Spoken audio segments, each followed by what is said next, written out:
Welcome to Childless Week 2023 and our webinar, Hurt, Sad but Not Broken, Going Public in the Media with Our Stories. I'm Sarah from The Empty Cradle, and we have Yvonne John with us, who lives in the UK but is joining us from Dominica in the West Indies. Yvonne is from Finding My Plan B and author of Living the Life Unexpected. We also have Sian Pryor from Melbourne, Australia. Sian is a writer, broadcaster, writing teacher, and author of 2 memoirs. Her most recent, Childless, A Story of Freedom and Longing. Unfortunately, Sibylla Morgan from the Childless Not by Choice podcast is unable to join us due to a recent bereavement. Sibylla, you're missed, and we hold space for you in our hearts. We hope for your tender care during this difficult time. This work can come at a personal cost, and we thank you for showing us that it's important to put your care first. Thank you for the many, many years of the Childless Not by Choice podcast. In Australia, when gatherings begin, we start by acknowledging the traditional custodians of the land where we were born, live, and work. We acknowledge the Aboriginal and Torres Strait Islander ongoing connection with land, sea, and culture, and we pay our respects to elders past, present, and emerging.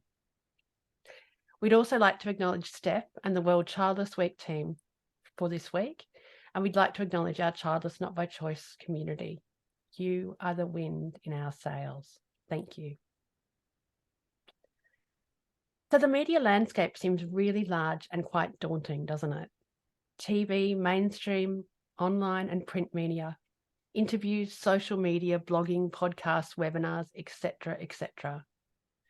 But who tells the story? Who owns the platform and the distribution? This does feel like a really big topic. Perhaps a good place to start is a quick intro to each of us and our personal stories. Yvonne, welcome. We'd love you to share what feels right of your personal story. Thanks, Sarah, and thank you for that wonderful introduction. It was beautiful. I never know where to start when I'm talking about my story, but the most poignant point for me is kind of when I got diagnosed with unexplained infertility. So I got married at 39. At 40, I decided I really wanted to have children after being very ambivalent about motherhood and also being of an age of thinking, actually, it's all over now. I'm not going to have kids, so it'll be okay. Me and my then husband tried for 3 years, and at the age of 43, going on 44, I had my diagnosis, and that's plummeted me into a world of grief. And it was a grief that I didn't understand. I couldn't name it at the time. I just knew I was instantly sad. I knew when I got the diagnosis, I just wouldn't become a mum, and I then couldn't be around my friends who had kids. I couldn't hear the words "I'm pregnant." Anything to do with pregnancy and newborns and children, I just could not do it. And it floored me until a friend named it as grief. And then I felt like I can't be grieving because I haven't lost anything. And also I felt like this is all my fault. And so I didn't deserve to grieve. And also because I had 2 terminations in my 20s, that was another reason why I didn't deserve to grieve. So, when you've kind of gone through all of that and you feel like I had a lot of shame around my past. So it kind of didn't make sense that I'd be grieving at that point. And then also I didn't have a language for it. I couldn't talk about it. I couldn't tell anyone what I was going through because I just felt everyone would tell me that, well, you gave up your opportunity years ago and you don't deserve it now. So I was fortunate that I had a friend of Jodie's who introduced me to Jodie and her work. So I ended up doing the Plan B mentorship program in 2015, which is a year-long program to work through the grief of being childless.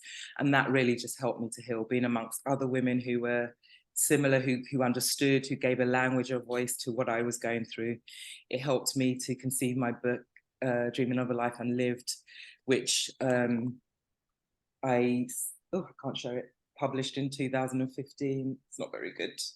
And in 2017, sorry, that came out. And since then, I've just been on an incredible journey, speaking, being an advocate for women of colour through their talking about infertility. I have fibroids, I had adenomyosis, which all contributed to my experience around my fertility journey. In 2019, I had a hysterectomy as well. So there is a lot tied up with the grief of not becoming a mum, and a lot tied up with the healing journey as well. So that's me in a very short nutshell. Yeah. Oh, Yvonne, thank you for bringing forward your story. And one of the things I wanted to say is your story is so important in our community in terms of really busting some of the shame that women can really feel around just even what am I going through, but also that the layers to even get to a point of giving permission to grieve, like that's so significant in terms of I've the met work so that you many do women on the journey, because I'm a Gateway Women facilitator as well. So, you know, I've met so many women along who've come on the workshops, and to hear all the stories. And the you know, the thing that's getting us there is that we couldn't have children, we couldn't become mums. And then we see all the layers behind that when people allow themselves to start unpacking that grief, you know, and the shame. It's amazing that we can get up every day because of the amount of shame, the amount of grief, the amount of pain that we're carrying, that we are not allowed to talk about outside of our arena. extraordinary, isn't it? Extraordinary. Sian, welcome. Thank you. Would you like to bring forward what feels right of your story? Yeah. So I always wanted to be a mother. I always thought when the time was right, I would do that by hook or by crook.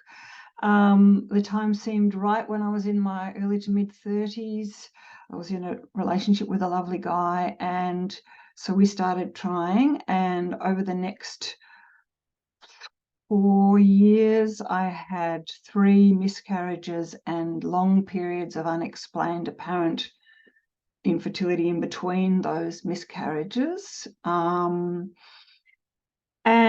it pretty much destroyed that relationship. And at the time, I was not telling many people, and partly that was ironically because I was working in the media. And I was super conscious of the fact that and I was on contract, I was conscious of the fact that if my employers got wind of the fact that I was trying to have a child, then I might not have my contract renewed, because that's a thing that happens.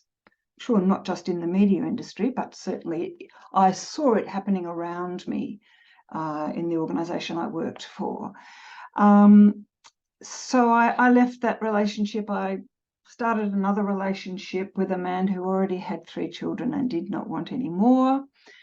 So I decided I would try and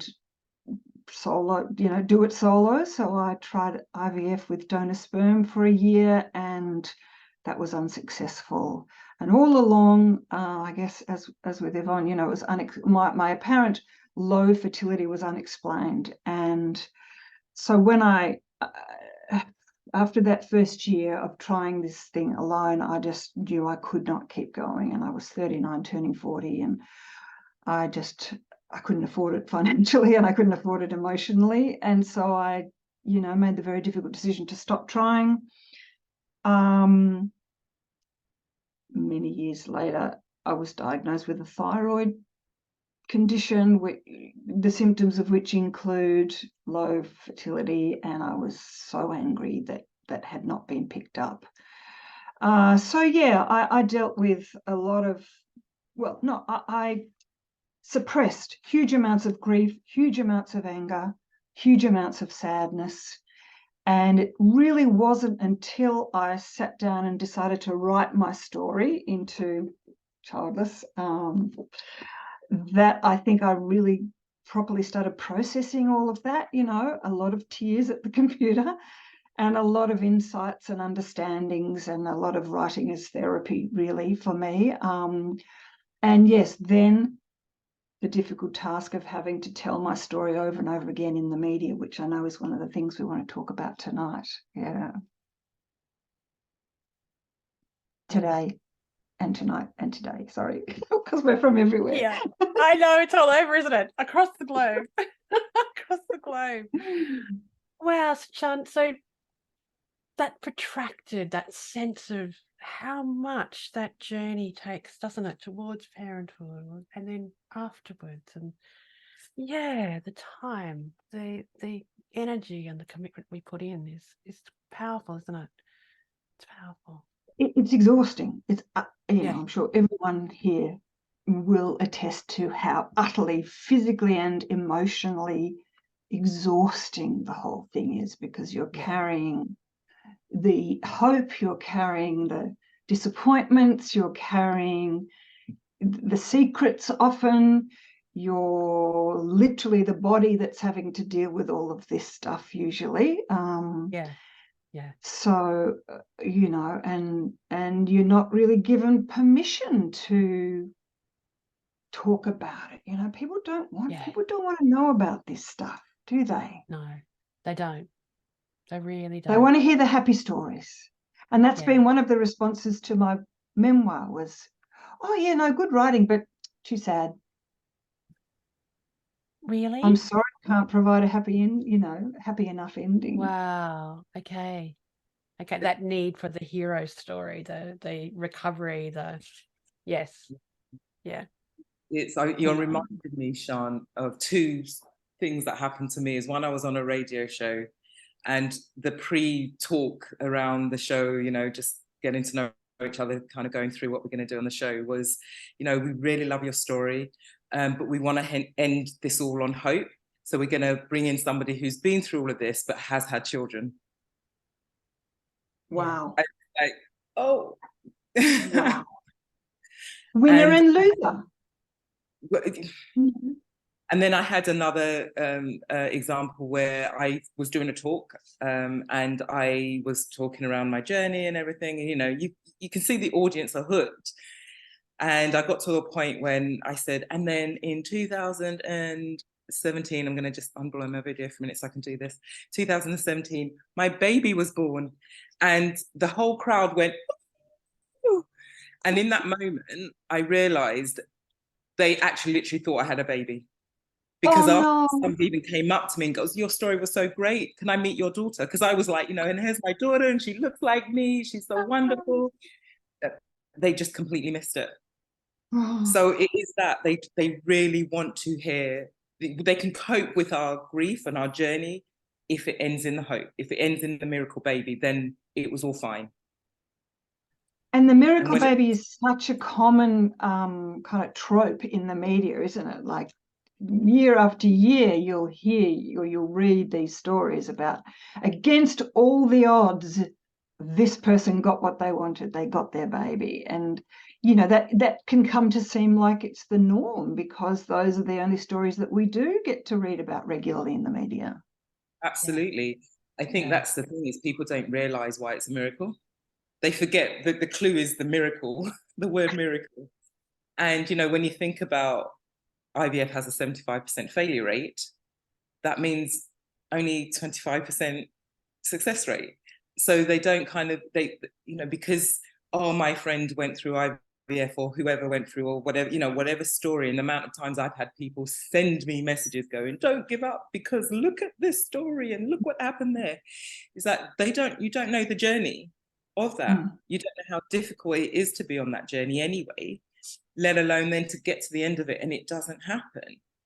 And I even had somebody message me once and say, oh, you know what, Yvonne, and this is when I had my book, you know, when we're out here talking about it in the media, we've gone through a whole grieving process. We've worked through what it means for us. We've got to a place where we can talk about it because we have the language and the grief that we can hold on to. And so therefore, if we're able to talk about it, you know, we're in a stronger position. And then they want to keep dragging us back. So hope is a form of denial. So they want to keep us in that denial. But I remember somebody messaging me once saying, oh, you know, Yvonne, your story is so great. It's great you've done this. It's great you've written your book. But what I advise you to do is take a year off work and just relax. And I just thought, okay, so I'm the primary breadwinner. So I take this year off, I'm not earning. So, you know, my ex-husband would be paying the bills, the pressure's all on him, that then's going to put pressure on our relationship. What happens after the year when it still doesn't happen? It was like, do you not think about all this stuff? But I'm not allowed to be here. Yeah. Because I could have done something about it. Yeah. And the media plays a really important function, doesn't it? In terms of often if you don't have personal experience of something, you might turn to the media and what you read.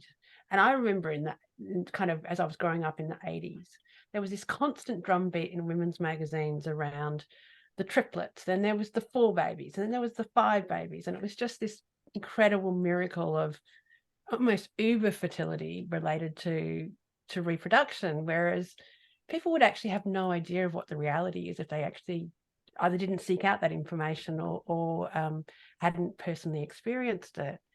And I guess I'm just wondering from your work, like what the reactions have been either personally from people or what you've seen in the media, and how do you deal with difficult comments or difficult reactions from others? Like what kind of works for you guys?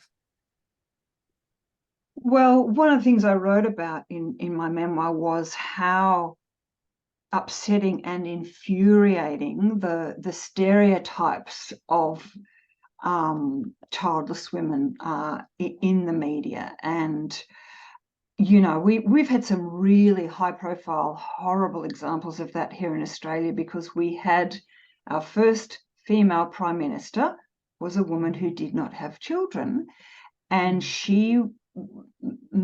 conservative male politicians used that as a weapon to beat her with in the public sphere over and over again. They accused her of being, you know, heartless and not understanding what most Australians really feel, because she's not like most Australians. She doesn't have family, she doesn't have kids, she's barren. All of those old, archaic, negative words were brought out to beat our Prime Minister, Julia Gillard, with. And bad enough for her, but for all of the rest of us childless women, hearing that and reading that stuff in the media, I took that personally. It's like they were talking about me every time. And then you have the kind of opinionistas, you know, the people writing in the opinion pages. Again, I wrote about this in my memoir, about one woman who wrote an opinion piece accusing childless women of being selfish. And they're selfish because they're choosing to just have fur babies instead of real babies. And, you know, so the kind of the willful misunderstanding and negative stereotyping of childless women, certainly in this country, has been enraging and deeply upsetting. Absolutely.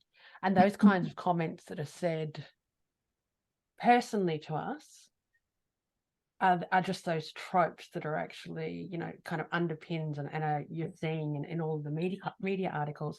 But then also the killer can be if you've actually published something and then you go and have a look at the comments, and almost that distance gives people almost license to really drag out some of the really, really nasty things. So yeah, do you I think one of the things that I do when that happens is that when I first started doing media work, when I first went public with my first blog, I think it was about 2014, and then really started the work in 2017, and then started writing and putting material out there.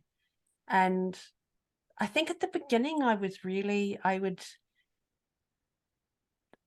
self-conscious. I was still trying to work out actually to tell the story and articulate the experience, and was really looking around for ways to do that. And so I think I was a lot more active in terms of really having a look at, you know, what were the comments and how could I improve what I was doing and how were people responding to what I was saying. And I think I took it a lot more personally. And then I started to see the level of repetition, where I'd actually see there would always be somebody who would say just adopt, or there would be people who would, you know, you're not talking about me, I'm child free. there'd be just this whole range of, and it got to the point where I had really what I kind of thought of as my media checklist, where if I ever went back to comments now, I would just go, oh, that's that one, and I would just tick off the boxes. And now what I do when I put something out in the media is, if I'm ever looking through the comments list, I'm really just scanning to look for the childless, not by choice people, the people that come forward and say, that's my story. And it's really just about going, okay, you're the story that I will spend energy holding and validating and affirming what your experience has been. And I think that's for me has really helped to just go, I'm just not here to hear any of that stuff, because, you know, if you guys want to talk about this is not your, you know, this is not the space in which I need to necessarily engage with this. Yeah. It's Yeah. so complex and laid. I mean, similarly to Sian, I mean, in the UK, again, when we had 2 females running for Prime Minister at that time, so when Theresa May would be one of them, being childless, she was vilified as well. And there was a lot of comments around, she has no investment in the future, so she shouldn't be running the country. Yeah, and it really gave credence to the narrative that we don't have a place and we don't have a value because we're not contributing to society. But there's no recognition of what we are contributing, because actually, you know, in the workplace, when the women are going on maternity leave, we're picking up the slack. We're the ones holding the fort. We're the ones doing, you know, they come back part-time, we're still doing their work. You know, we're holding them up. We are allowing them, we are giving them the space to have those families that we so desperately wanted ourselves, that we can't have. So no one recognizes also the difficulty and the pain that we are sitting with, when not only could we not have children for various reasons, and I'm recognizing, because I saw a comment in the Q&A, that it's social infertility as well. So there are a good chunk of women who don't know if they're infertile because they never had the opportunity to try for a baby because they didn't meet the person who they wanted to try with. But it's that whole lack of sensitivity around being here and actually what we are contributing and what we are giving, because we are still giving when we are grieving.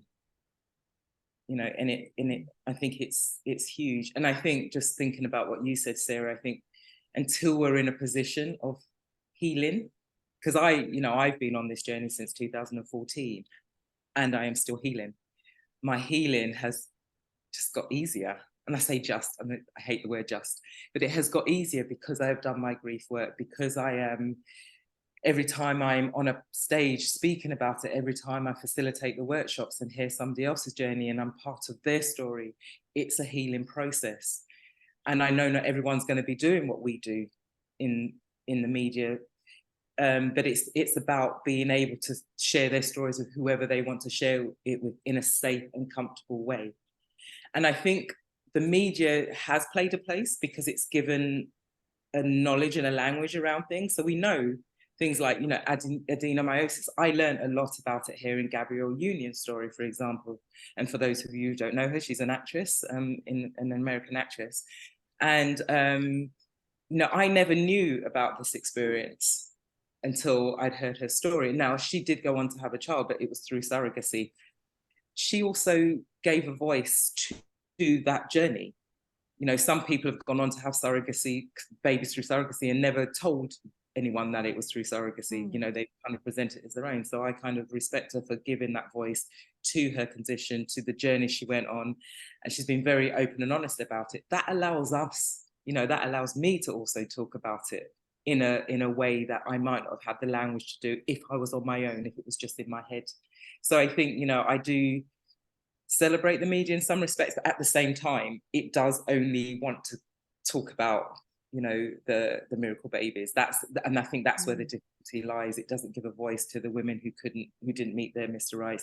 If it is presented in the media or in films, they were the crazy woman that couldn't get a man, or, you know, something around that. They were, well, I can't even think of the terms at the moment, but, you know, they wouldn't be seen as somebody who was just whole, healthy, secure, or solid in themselves, who were career no, I'm not going to say career driven, because that's a negative stereotype that we get as well. But you know, you see what I mean? It's not a whole healthy narrative. It is something that's there's a negativity around it. There's reason something really, there's something really valuable about what you just said, which I wondered if it's really worth picking up with. And what it reminded me of is, Sian, when I did your writing course with you, and you were talking to us about writing memoir, and it was this sense of when you talk to your story, the languaging you use in terms of your story and your experience, and kind of being mindful sometimes in the telling of your story, what are the experiences perhaps that get excluded? Or I remember you really unpacking that in terms of talking around your experience of IVF, and also being a little bit aware, I guess, around things like privilege and how I remember you talking about that was really significant around, you know, to focus on fertility or to focus on IVF. There's a whole lot of assumptions there around that you could afford that, or that you were partnered or had access to it. I'm just wondering, it's so interesting around unpacking that sense of privilege and how do we language our stories, I guess. Well, I mean, the best thing to do about privilege is to say something about it, you know, and like, because there's nothing I can do to change the fact that I am insanely lucky in terms of the broader human experience on this planet. You know, I have had in many, many ways a very privileged life, but that does not negate the deep sadness and loss and lack of a type of privilege that has come with my inability to have a child. And, you know, as I'm sure you're all aware, putting yourself out there in the media and telling your story potentially over and over again, if you've put out a book like, you know, Yvonne and I have, there's a cost. There's a huge emotional cost to that. You are rehearsing your grief in public over and over again, and you're doing it for what you think are all the right reasons. But, you know, I was kind of shocked at how you know, emotionally exhausting I found it when I was trying to publicize my Childless memoir, having to tell that story over and over. I would have to go and lie down after every interview. And, you know, there was also a little part of me that was, at the same time as I wanted to be there because I wanted our stories to be told. I wanted our experiences to be understood. I wanted to provoke empathy and understanding. But also there was a part of me that was like, I don't want to just become known in that conflating way that happens in the media as, oh, the childless woman? Oh, Sian, yeah, she's the one who couldn't have kids and just keeps banging on about it, you know. And so I had this experience a few weeks ago where I was listening to an ABC radio program, which was talking about, you know, an interesting and topical topic about downsizing, you know, people needing to kind of, for economic reasons or for aging reasons, needing to sell their home and get a smaller home. You know, they're calling it downsizing, right sizing. The guy they had on as the so-called expert seemed only to be able to conceive of people as being within families and having children. Everything he said was like, so when the kids have left home and we've got those extra rooms, blah, blah, blah. And I was at home listening, and I started texting into the program saying, not everyone has kids who are about to leave home. Some of us, you know, are alone and therefore need to move to somewhere where we're going to feel safe aging alone. And I kept texting and texting, you know, saying, hello, please stop talking about everyone as if they have children. And eventually the producers rang me and said, do you want to talk about this? And I had this moment of like, oh, here I have to go again, being that childless spokeswoman, you know, banging on about remember the childless women. And then, so I went on and I gave my little rant, and then they said, oh, we're going to do a whole program about it. And I, you know, part of me was like, oh, fantastic, let's talk about this. Another part of me was like, I can't, I've had enough now. For now, I can't keep being that person, telling my sad story, you know, trying not to sound self-pitying. Anyway, that's a bit of a rant, but that's the stuff you deal with when you put yourself out there. Comes at a cost to the work, doesn't it? Really comes at a cost. And I can really relate to that needing digestion time. Yeah. Like one of the things that I do, we live on a couple of acres and I spend a lot of time out just planting trees and doing a lot of native garden planting. Yeah. Just as a way of recovery time. Yeah. Yeah. Yeah. Yvonne, what about you? Do you find it hard to have to keep talking in the public sphere about this stuff? I wouldn't say I still find it hard. If I think about the first time I did it, and I was hyperventilating on the side of the stage before I got up because I just thought, what am I doing? And I felt like people would judge me for it. And, you know, I had a lot of shame. So I was like, right, you know, coming out of doing the Plan B mentorship program, but kind of on the beginning of my road of, you know, of my journey on my own. You know, it's like I've been let go and here you go, fly now. And I was starting to spread my wings. And it was incredibly scary because you don't know what people are going to say. You don't know what they're going to do. You don't know how they're going to react.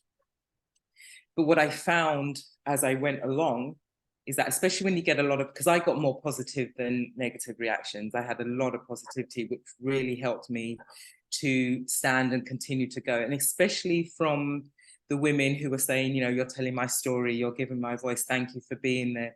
I realized that this was needed. And that's what drove me. So if there was any negative comments, that's your stuff. And, you know, I realized that was their stuff. But I was here for me and the women who needed a voice. So that really helped me to kind of continue. And I'm picking up on a comment in the Q&A about how do you prepare for talks and how you look after yourself during them, and how you look after yourself after them, is that this is what I learned on my journey as well, because you're also educating people. Because no matter what, I still get people coming up to me, giving me all the things that I said is unhelpful. So I found that the education was needed. And I don't want to have to keep educating people because it is tiring. You know, it's like, go and do your work. If I can research it, you can too. But I realized that was part of the role in being there, is that there are times, especially when you've got somebody who is just really ignorant to it all. And they might be innocently ignorant, but you know, it's there. So to be able to have, you know, sometimes I will jot down the facts that I want to, or the key points that I want to make sure come across.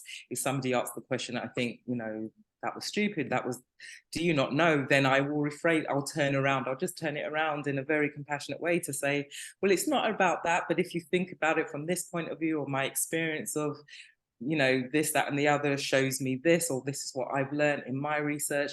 So a lot for me is also around being a Black woman and the fertility journey that I had, and the experience I had in the medical field, which I have a lot of anger towards. You know, so going in with fibroids and having very painful periods, and to have a doctor turn around and say, well, maybe it's just your age that you're in so much pain, when I'm overdosing on painkillers just to function in a day, and becoming severely anemic, but no one wanting to investigate it. And when I kind of then did my research and found out that actually, if you go back to our enslaved times, when you look at J. Marion Sims, who operated on Black women and children without anesthesia, because he felt we didn't need pain, and this is the father of gynecology. So if you kind of see the unconscious messaging that comes in today, you know, plays out today, in terms of the model, the Eurocentric model that doctors are being educated on, you can see how they are going, Black women have a high tolerance to pain. So therefore, when we're going in saying we have pain, we are not believed. They also see us as hyperfertile. because that's what we were there for, as that commodity back in our enslaved time. So you come back to this unconscious conditioning, unconscious messaging that we are hyperfertile, but we are 2 to 3 times more likely to be infertile than white women.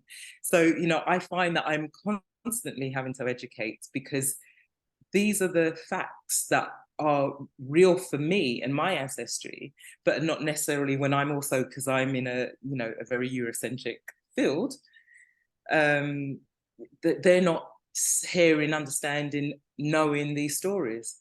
So for me, it's going in as a Black woman and representing Black and Asian women, because culturally we have these stories, we have these narratives that it is important, because this is part of our journeys. It's important to be out there, which when you look at other things, when you look at the media, it's not being talked about, it's not being heard.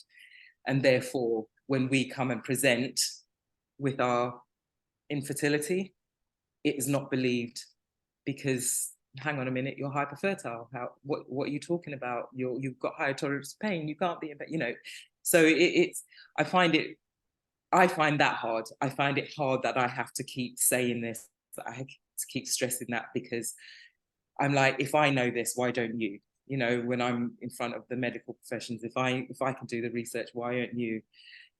Why can't you believe me? And I find that very tiring. And that's what I would say is hard for me. It's being a Black woman in this systemic racist system that isn't always believed and isn't seen for me and what I'm presenting when I'm coming saying, you know, I can't conceive. Yeah. It's big, isn't it? It's so systemic. Mm. It's big. Yeah. And it's that thing really where maternal feminism really talks about this, where the idealized mother is white, middle class, married, heterosexual. She's the right age, so she's not too young, she's not too old. It's like, this is the ideal, and anyone else is a deviation from that. Yeah. And it's almost this pecking order where if you're childless, you're right down the bottom. And absolutely. Yeah. What really helped me, because, you know, I've done a lot of research and reading, and when I read Dorothy Roberts' Killing the Black Body, that really blew my mind in terms of what you've just described, Sarah, because she talks about forced sterilization. There's a lot of things she talks around. It's all around Black women and our bodies and our fertility, and how in America that was tried to be controlled. So you would have Black women who on drugs who would be forced to take an implant so they could get welfare money. And, you know, she's also got a sentence that says, you know, IVF, assisted fertility, was there to, it was a cure to help white women conceive, but it wasn't there for Black women. And Black women's fertility was seen as a problem to be curbed. So, you know, white women's infertility was a problem to be cured. Black women's fertility was a problem to be curbed. So, you know, that spoke volumes for me, and it really started to unpack. And we see it's in the UK as well. It's just not published as well and documented as well as it is in the UK, in the US. However, this is the things that is there for us. You know, women are being offered hysterectomies in the UK between the ages of 18 and 44, Black women, at a higher rate. I think it's 3 or 5 times more percent more than white women. We get offered a hysterectomy and in our fertile years. Yeah. You know, this is huge. Yeah. Yeah. Yeah. And you never see it in the mainstream media. You never read about it. You don't never hear about it. Yeah. No. Yeah. Invisibility. So, yeah, right. Absolutely. Like, childlessness is invisible. And then how do we make sure that we don't replicate those kinds of hierarchies of privilege within our community? So how do we bring forward and be allies and support stories being heard? Yeah.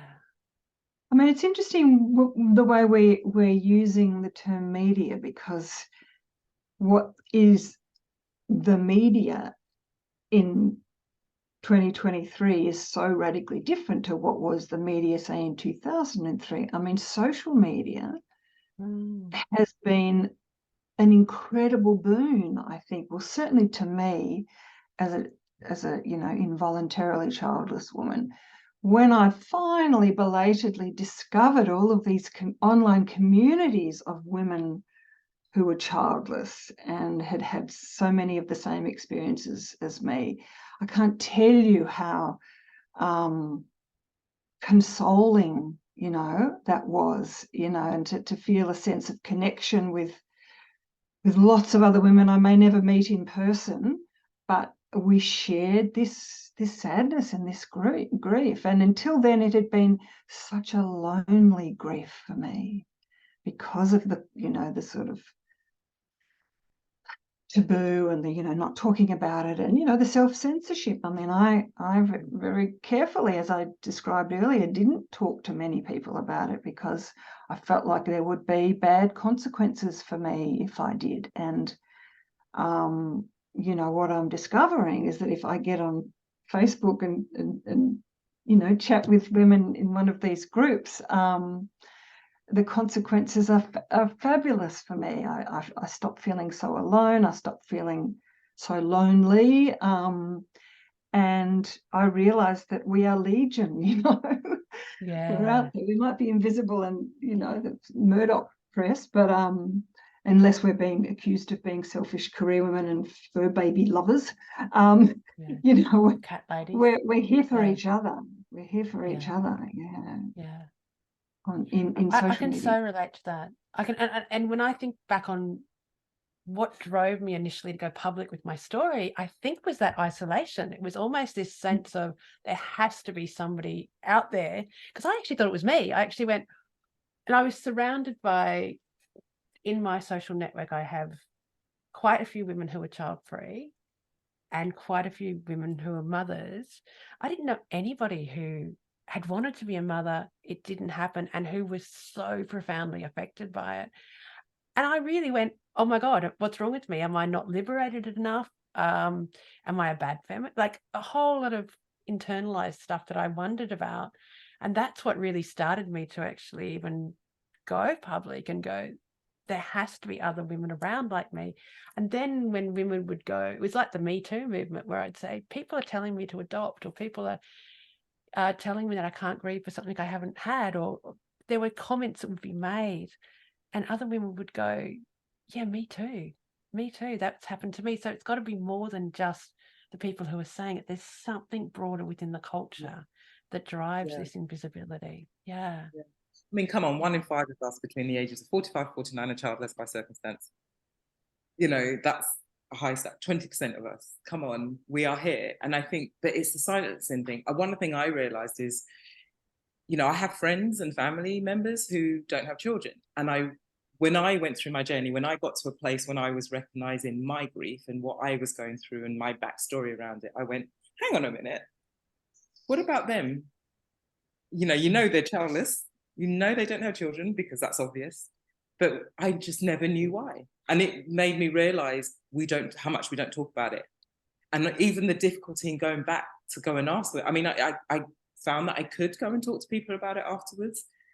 But at the time, I realized, this is not something we do. You hear about she doesn't have children and that's about it. It's like the shame in the family. We don't talk about that. So you get the celebrations around the children being born, our families growing. Oh my God, all those milestones. But you don't hear the milestone. Who's hearing my milestones? These are all the things that I started to realize on my journey. Who's going, oh my God, Yvonne's just published a book. Oh my God, she's doing it. Who's doing that? It is such a silencing experience. I guess I'm kind of wondering, what do respectful, empowered, childless media representations look like? And what's the benefit of us being seen? I mean, apart from to us, what's the benefit to the community? What's the benefit to society of us having a voice and being part of the community, I guess? Well, I think it, apart from anything else, it makes it easier for other women who may face this situation in the future to not have to feel like it's a secret, sad, illicit grief. You know, hopefully it will make them feel like they are not alone, and that there will be a community for them. I mean, one of the things that for me came with childlessness was such a sense of being outside of so many of the community making institutions, or, you know, like so many friends of mine who are parents made their best friends with other parents from the school, you know, the parents of their kids' friends and stuff. And I, you know, I kind of looked on this and thought, well, where's my easy catching up at the school gate equivalent in my life? So, you know, to try and create a sense that there are other forms of community that will be available to us if we are not able to have the kids that we might want to have, you know, because we are visible, not invisible. Like I said, it's ridiculous that it took me, someone who works in the media and is all over social media, it took me so long to discover these Facebook groups, you know, because no one's talking about it verbally still. It's, you know, it's there in secret places, but it's not part of the common conversation. I think, you know, Sean touched on it, it stops us from being invisible. And that's the key. You know, you want a balanced view, like everything. There needs to be a balance on this, because there's a whole spectrum around our stories. There's a whole spectrum of our journeys and our experiences. And I remember speaking at an event once, and I, you know, gave my story, and then there was a Q&A afterwards, and a woman stood up. She's in her 50s, and she went, you know, I'm childless. And she started to continue, and then she went, that is the first time I've ever said that. Oh. And, you know, there's a key moment, because without us doing this, without us telling our stories, without us breaking the shame, the taboos, giving a narrative, giving a language to this, other childless women can't do it, because we're on our own. You know, when I was on my own and it was in my head, it felt huge and heavy, and I didn't know what else to do with it other than cry and run away, because all I wanted to do was hide. So I make myself invisible as well, because, you know, as much as society doesn't want to see us, we don't want to be seen. And that's what's happening when we don't have the stories, when we don't hear, you know, we don't have our own role models. We don't have somebody can pick up my book and go, do you know what? Read this, if they can't speak to it themselves. And that's why it's important. It's important that we're paving the way for someone just to be able to go, I don't have children. And whatever else they want to add to that. Yeah. One of our attendees has just written a great comment there about going out public would hopefully lead to more balanced policies, including those in the workplace. So yeah, there's big sort of social policy and economic policy implications of us being seen. For example, I am deeply frightened of aging as a childless person. I've been through my mother's decline and you know, death with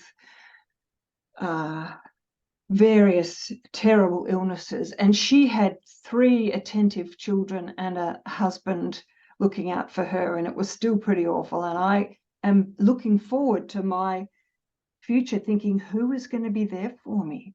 Who is going to look after me? Who is going to speak for me when I can no longer speak for myself? Who's going to get me into a home if I need to get into a home? So, you know, we need to start. Part of the value of us advocating for ourselves now is hopefully that those in power, those with their hands on the money, will be more aware that we're going to need help. We're going to need looking after potentially. I don't know if anyone else feels that kind of fear, but it's very real to me. Absolutely. And I think, as you mentioned about policy changing, you know, government policy to be able to advocate for us to have things that help us feel more secure. Where's our insurance policy in all of this? I completely agree with that. And And it goes all the way along from the workplace, because there are policies that need to change in the workplace as well to make it fair. You know, why is it maternity leave? Why can't it just be you're applying for leave so we can all have the equal opportunity to apply for that leave? And also for it to be accepted, because I've been in a workplace where there's two policies, and one would say parents with children under the age of 18 can have unpaid leave up to 4 weeks additional on top of their annual leave for each child, and you essentially can't refuse it.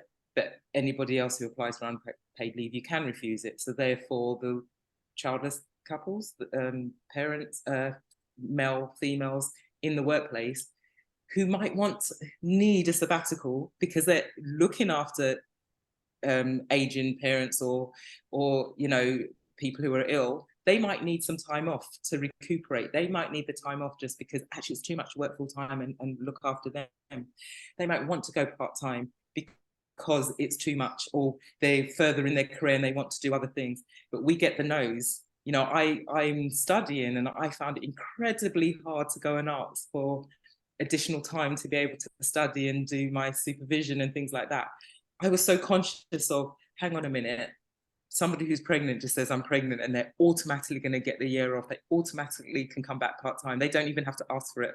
It's known. Whereas I have to psych myself up to think about what I want, because I need to do this, you know, and also be prepared for the no, and they're going to say no, and I'm going to, you know, I don't see the young mums having to do that. So there does need to be a big shift in the mindset of our governments that feeds into our workplaces, that really helps us to be able to be here from a young age up until our retirements and beyond, because we do need that support. And how do we connect in a way that needs around in-person local connections so that we can make those friendships and support each other as we're aging and care for each other over time? I'm really conscious we're getting fairly close to the end of our chat, and I guess I was just wondering, are there any key things that you've seen change over time, or particular things you've really learnt in the time that you've been doing media work around childlessness, and kind of where you've landed now a little bit around, you know, are there key messages that you'd like to offer as we come into the end of the session? Yeah, there's a few things in there that if you want to unpack any of those threads. Well, I just want to share a little experience that I had. So when my childless memoir came out, I got very excited because a screen producer apparently asked for a copy of it via my agent, and I was thinking, oh my God, yes, you could make a TV series or a movie out of this, you know, because it's the quest narrative, and, you know, it covers when I kind of decide to embrace my freedom and get a camper van and start traveling all over the country in my camper van and have lots of adventures. And you know, he's the first one who came up with this phrase, too sad. Too sad to make a story for television. And I thought, you know what? This is exactly the kind of story that we need being told in the mainstream media, in, you know, TV dramas, not just actual kind of articles about real people, but, you know, I don't know, fictionalize me. I don't know what, do what you like. But I found that really upsetting, that the complex grief and managing of grief that goes with the kinds of experiences we have all had is not considered worthy of being turned into a story to be shared by everyone on the television or on the screen in some way. Extraordinary, isn't it? Because one of the things when I really think about what does the community benefit from us, is I actually think we become, I'm using women here because I work mainly with women, I actually think we become a different kind of adult woman.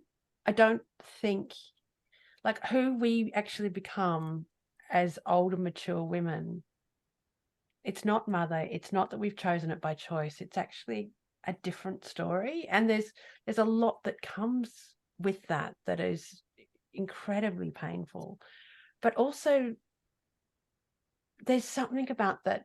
Like when I listen to you in terms of that story, I go, that's kind of the essence of what it means to be human, right? Is that there's not always this incredibly optimistic, sunny ending. Like, how do you land into a life where it's more complex than you might have expected?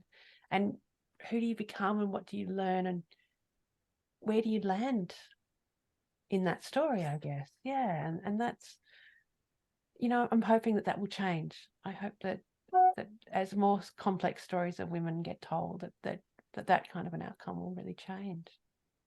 Yeah. I always think about James Baldwin's quote, not everything that is faced can be changed, but nothing can be changed until it has been faced. And for me, even myself, I have changed. When I faced my grief, when I looked in that mirror, when I was able to work through it, work with it, embrace it, I changed. And when I could change, because I changed how I saw myself. And that, so things like the shame and the mistakes I made in the past, no, that mistakes, they were decisions I made to protect my unborn children. And that when I had that compassion for me, then I could compassionately go out into this world and speak and educate and talk and do what I needed to do, because it was vital. And because I can do that, it gives that permission for other women to do it too. And, another quote, Iyanla Vanzant's, when you stand and share your story in an empowering way, your story will heal you and your story will heal someone else. Beautiful. Yeah. And I think you're so spot on with that word compassion. We need to find compassion for ourselves. We need the world around us to have more compassion for us, and for those things to, in a cyclical way, to feed on each other, and compassion rather than self-pity. I'm really interested in the difference between the two, because I don't want people to pity me, and I don't want to feel self-pity, because that implies a kind of stasis. You're stuck. I'm not stuck. I'm moving through grief. I'm moving through my life, and I'm moving through my life with compassion now, self-compassion, and compassion for other people in situations like mine. And that we are absolutely and fully alive. We're alive. We're here. We're not going away. Yeah. Such a beautiful place to end. I want to say thank you so much, Sian, and thank you, Yvonne. What a powerful, beautiful conversation. And thank you so much. Thank you so much. Thank you, both of you, Sarah and Sian. It has been fantastic to share this space with you. It's been really moving. And thanks to everyone for the wonderful comments in the chat. You really feel like you're amongst your people, don't you? It's lovely. Yeah, I know. It's amazing. Thank you. Thank you, guys.